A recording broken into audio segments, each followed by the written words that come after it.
Hello दोस्तों, कैसे हैं सब।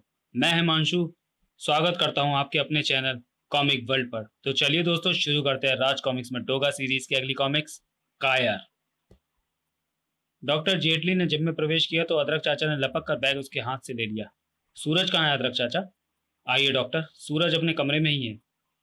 हेलो सूरज, क्या हुआ? कुछ नहीं डॉक्टर, ये अदरक चाचा तो मेरी छींक पर भी परेशान हो जाते हैं। पर यह बात मामूली नहीं है, आधे घंटे से ज्यादा हो गया पेट दर्द के कारण तुम्हें तड़पते। उससे पहले क्या खाया था? एक्सरसाइज के बाद मैं केवल दूध लेता हूँ, वही लिया था और आधे घंटे बाद ये दर्द शुरू हो गया। वॉमिटिंग 2 बार हो चुकी है। डॉक्टर, कहीं एक्सरसाइज करते वक्त नस खिंच जाने के कारण तो ये दर्द नहीं हुआ? नहीं, ये मामला फूड पॉइजनिंग का लग रहा है। उस शाम। सूरज, ये देखो। Evening newspaper. कोई खास खबर है क्या अदरक चाचा? हाँ। सुबह केवल तुम्हारे साथ ही फूड पॉइजनिंग का मामला नहीं हुआ। इसे पढ़ो। कई बच्चे और बड़े जिन्होंने 200 ग्राम या उससे अधिक दूध पिया, उन सबको हॉस्पिटल की शरण लेनी पड़ी। Oh no. डिटर्जेंट और यूरिया के प्रयोग से तैयार नकली दूध, यानी synthetic milk. Raj Times. Detergent और यूरिया द्वारा तैयार नकली दूध की आपूर्ति के कारण महानगर में खलबली, कईयों को पेट दर्द और उल्टियां।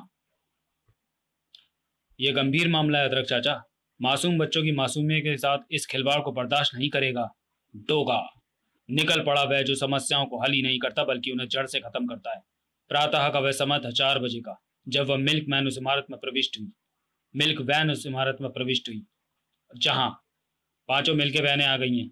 लंबू, वैनों का दूध यहाँ करीब 20 दूसरी वैनों में मिला दो, ताकि इनमें भरे सिंथेटिक मिल्क को असली दूध की ताजगी मिल जाए और 2000 किलो की कीमत का ये सिंथेटिक मिल्क आसानी से 14 रुपए किलो बिक सके। सॉरी। ताकि इनमें भरे सिंथेटिक मिल्क को असली दूध की ताजगी मिल जाए और 2 रुपए किलो की कीमत का ये सिंथेटिक मिल्क आसानी से 14 रुपए किलो बिक सके। दूध में पानी की मिलावट पता तो लैक्टोमीटर टेस्टिंग के बाद लगाया जा सकता है, मगर अभी तक ऐसी कोई तरकीब नहीं जिससे दूध में मिलाए गए रसायनों को पता लगाया जा सके। और जब तक पता लगाया जा सकेगा तब तक हमारी तिजोरी लाखों रुपए के बोझ तले दब रही होंगी। फिर जल्दी। जेके साहब, सभी वैन्स तैयार हैं। ओके। महानगर के दूध डिपोओं पर सारे दूध की सप्लाई कर दो। और ये रहा तुम्हारा commission. Bombay police headquarter. Inspector Aslam, police training तुमने फर्स्ट पोजीशन में पास की है। Well done. और आज तुम्हारी ड्यूटी का पहला दिन है। इंस्पेक्टर चीता के रिजाइन के बाद सर जे रोड स्थित नागपाड़ा के खाली हुए थाना इंचार्ज का कार्यभार मैं तुम्हें सौंपता हूँ। मैं इस कर्तव्य को पूरी निष्ठा व ईमानदारी के साथ निभाऊंगा सर। और हाँ, ये रहा तुम्हें सर्विस रिवॉल्वर जारी करने का ऑर्डर। इसे दिखाकर तुम माल खाने से रिवॉल्वर ले सकते हो। Yes sir. फिर, ओह, इंस्पेक्टर असलम, आपको रिवॉल्वर चाहिए? प्लीज यहाँ दस्तखत कीजिए। ये रहा आपका रिवॉल्वर और गोलियां। Good luck inspector Aslam. तो थैंक यू मिस शालिनी। इनका हाथ क्यों कांप रहा है? कानून व इंसाफ की रक्षा के लिए रिवॉल्वर और गोलियां मुझे दी गई हैं, लेकिन गोलियां इंसाफ कहाँ करती हैं, वो तो खून करती हैं। सर जे रोड स्थित नागपाड़ा थाना। Welcome sir. मुझे सब इंस्पेक्टर खोपड़ कहते हैं। और sir, I am sub inspector खुरदुरा। मेरे ख्याल में मुझे भी अपना परिचय दे देना चाहिए। मैं इंस्पेक्टर असलम। कानून की वर्दी पहनने के बाद एक कानून के रक्षक का जो फर्ज होता है, मैं उसे ही पूरा करने के इरादे से यहाँ आया हूँ, यानी अपराध खत्म करना। और उम्मीद करता हूँ कि आप सब मेरा साथ देंगे। इसी पर सबके जिस्मों में सिरन व चेहरों पर खलबली मचाता अंदर आया हेड कांस्टेबल ताराचंद। ताराचंद, क्या हुआ तुम्हें? तुम्हारी वर्दी किसने फाड़ी? रिवॉल्वर कहाँ है तुम्हारा? लंबू और उसके गुंडों के पास। खुरदुरा, तुम चलो मेरे साथ उस इलाके में जहां ताराचंद से रिवॉल्वर छीना गया और मारपीट की गई उससे। बंजारा रेस्टोरेंट। वो रहे साहब। उनके इनके खिलाफ इस रास्ते में शराब पीकर वातावरण खराब करने की कंप्लेंट पाकर मैं यहाँ पहुंचा था। मेरा रिवॉल्वर अभी भी उसकी टेबल पर पड़ा है साहब। खुरदुरा, हथकड़ियां मुझे दो। तुम चारों में तुम्हारा कद इस बात की गारंटी कर रहा है कि तुम ही लंबू हो। और यह हथकड़ियां मैं तुम्हारे और तुम्हारे साथियों के लिए ही लाया हूँ। उफ। लंबू को हथकड़ियां पहनाने से पहले तुमने हॉस्पिटल में अपने उस पुलिसिया के नाम के बिस्तर बुक कर लिए हैं या नहीं इंस्पेक्टर? देखो लंबू, मैं तुम्हारी इस हरकत का बुरा नहीं मानूंगा। तुम चुपचाप पुलिस स्टेशन चले चलो। लंबू को गिरफ्तार करने का सपना कई पुलिस अफसरों ने देखा है इंस्पेक्टर, मगर जिसने भी ये कोशिश की उसने अपनी टांग तोड़वाई है। सर बचिए सर। आह! खुरदरा, उफ, ये क्या किया तुमने? दूसरे ही पल स्प्रिंग की मानंद उठा इंस्पेक्टर असलम का जिस्म बुरी तरह से जकड़ लिया। उसने लंबू का शरीर अपनी लोहे की मजबूत भुजाओं में। आजकल तो पानी भी महंगा है और तूने खून बहा दिया। छोड़ इंस्पेक्टर, छोड़।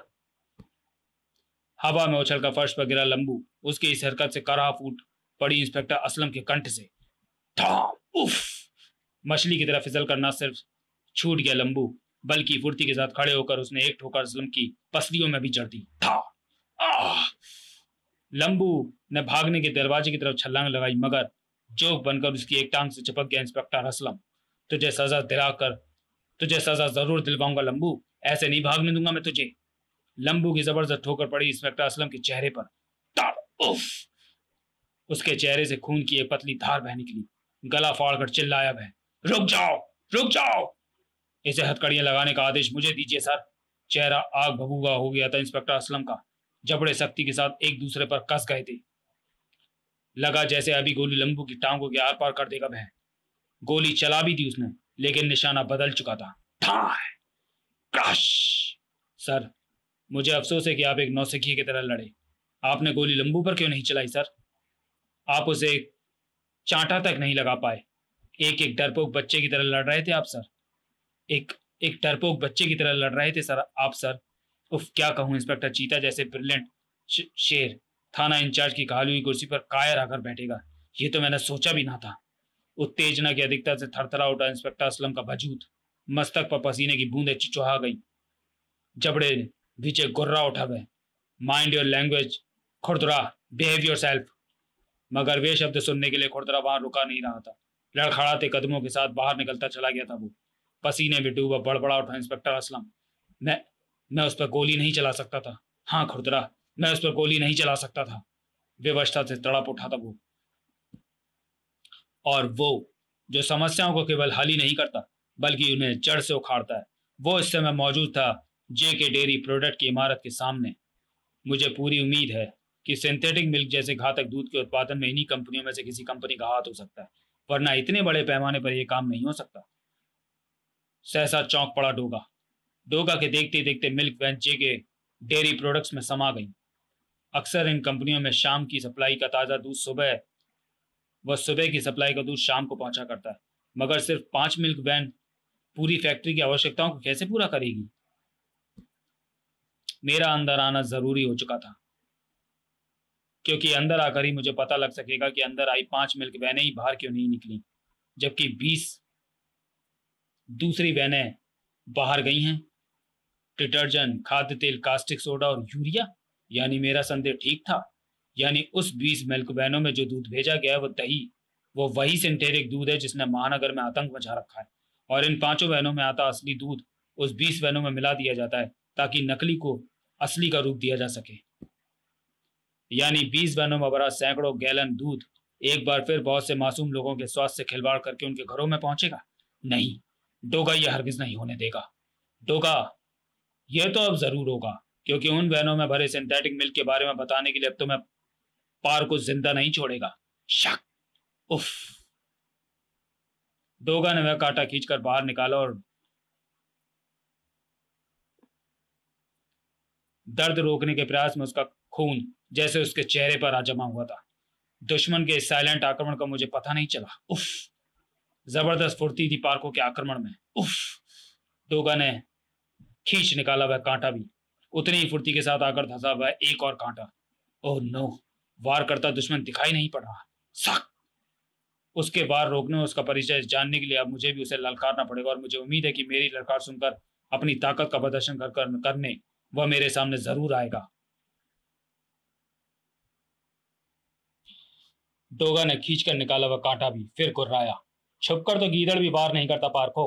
अपनी ताकत पर डोगा की ताकत से ज्यादा भरोसा है तो सामने आ, और यकीन रख मैं तुझे किसी हथियार से नहीं मारूंगा। चाल कामयाब रही डोगा की। पार्को सामने आ गया। थप! मुझे हथियार से न मारने की सौगंध लेकर तूने अपने हाथ काट डाले हैं डोगा, क्योंकि अपनी ताकत के बल पर तू मुझे छू भी नहीं पाएगा। इसका नाम पार्को, और इसके शरीर पर कांटे देखकर मुझे समझने में देर नहीं लगानी चाहिए कि ये शाही यानी पोर्कुपाइन नामक जीव से प्रेरित है जो चीते को भी मात देने की ताकत रखता है। उफ! लेकिन राहत यह है कि यह मेरे सामने है और मैं इसका मुकाबला कर सकता हूँ। पार्को, आज उन 20 लॉरियों में भरा सिंथेटिक मिल्क तो मैं हरगिज महानगर के लोगों तक पहुंचने नहीं दूंगा, और उसके लिए मेरा यहाँ से जाना जरूरी है, और मैं यहाँ से तब तक नहीं जा सकता जब तक तू मेरे सामने दीवार बनकर खड़ा है। इस दीवार को ढहाना होगा मुझे, सक सक सक, और इस दीवार को ढहाने के लिए मुझे पहले इस दीवार पर